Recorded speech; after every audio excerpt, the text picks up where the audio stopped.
You know, I think in this area, I would say a tremendous amount of concern about smog, particularly in Toronto, Danforth. That's got to be pretty high on people's agenda. I mean, I think there's a big consciousness of climate change. There's a big consciousness about, water pollution. We have some heavy metal poisoning in our industrial areas. All of those things are concerns. But, particularly climate change tends to be a little more long-term. You have to be really committed to change to worry about that. But, asthma affects everybody, and everybody can see it. Really, I actually spoke about an energy plan that would have eliminated the need for the Portland's Energy Centre. So there were 3 parts to it. The first and most important one is conservation, so just reduce our demand. The second part was actually shifting demand, because the Portland's Energy Centre wasn't built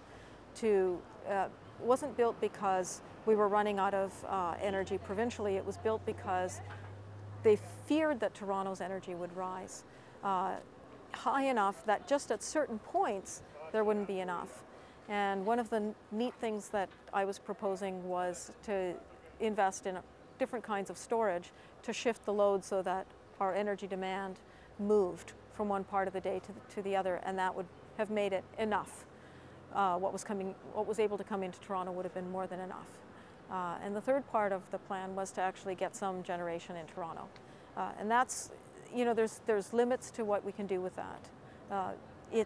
We could actually probably support our entire energy needs in Toronto, but it would be very expensive, because it would mean using our rooftops for solar power, and that's a very expensive form of energy.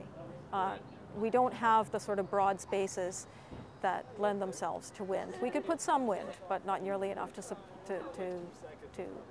power up all of Toronto.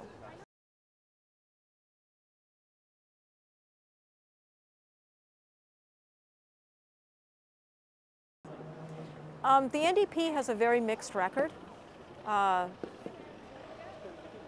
They've never been in power federally. When they've been in power provincially in various provinces, they've actually done some very damaging things. In Saskatchewan, they were in power for 15 years and they doubled emissions. In BC, they weren't in power, but when the Liberal government in BC brought in a carbon tax, they tried to bring down that government over that issue, to the point where environmental NGOs were actually, their leaders were tearing up their membership cards in the NDP, saying this is a party that's now anti-environmental. And they've done, I mean, it goes on, the list goes on. I'm not saying that they are fundamentally anti-environmental, but the desires of industrial unions sometimes take precedence. I'm not, they have different priorities, and they're not always environmental, and sometimes they can be, really short-sighted.